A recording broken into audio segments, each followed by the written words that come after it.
Phulbari blood bank এর পক্ষ থেকে তৃতীয় বর্ষপূর্তি মহৎ মিলন মেলার আয়োজন উপলক্ষে আয়োজক কমিটি অক্লান্ত পরিশ্রমের ফলে আমরা একত্রিত হতে পেরেছি।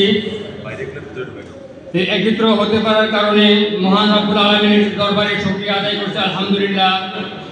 ধন্যবাদ জানাই এত সুন্দর একটি আয়োজনের মাধ্যমে অনেক অনেক স্বেচ্ছাসেবী ভাই বোনদের একত্র করে সকলের মহৎ কথাগুলো শোনার সৌভাগ্য অর্জন করতে পেরেছি। এই জন্য আসলে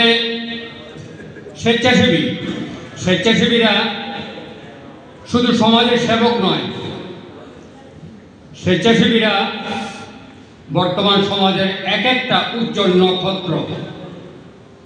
আমি মনে করি স্বেচ্ছাসেবীরা নিজের শ্রম, নিজের অর্থ দিয়ে যেভাবে সমাজে অবদান রেখে যাচ্ছে, আসলে এই স্বেচ্ছাসেবীদের পিতামাতা গর্বিত সন্তানের বাবা মা, যার জন্য এই গর্বিত পিতামাতা গর্বিত সন্তানরা আজ এখানে উপবিষ্ট হয়েছে।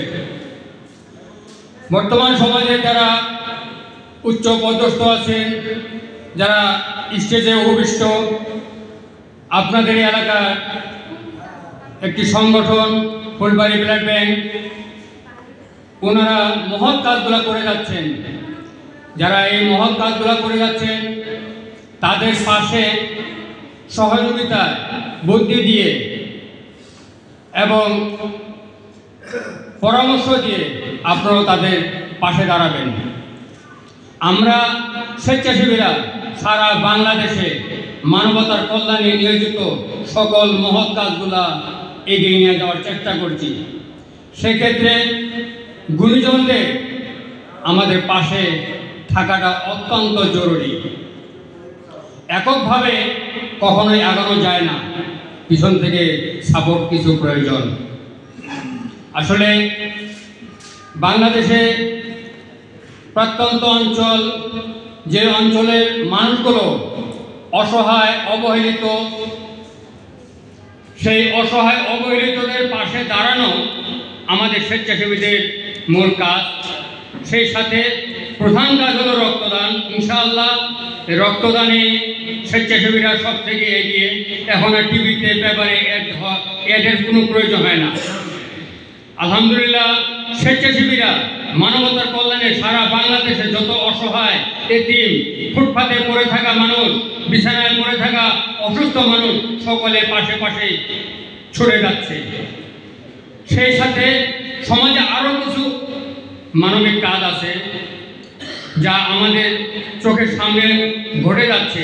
সেটা হলো মাদকাসক্ত, যৌতুক বিরোধী এসব কাজগুলা আপনাকে, আমাকে, আমাদের সবাইকে ঐক্যবদ্ধভাবে এগিয়ে আসতে হবে। সমাজ থেকে আমরা মাদকাসক্তি দূর করব, সমাজ থেকে যৌতুক দূর করব, সমাজে বাল্য বিয়ে দূর করব। ইনশাআল্লাহ আমরা সকলেই যদি চেষ্টা করি, সকলের জায়গা থেকে আমরা যদি এগিয়ে যাই, এই সুন্দর সমাজটাকে সোনার সমাজ হিসাবে গড়াতে পারবো ইনশাআল্লাহ। সেক্ষেত্রে বিশেষ প্রয়োজন হলো আমাদের আন্তরিকতা।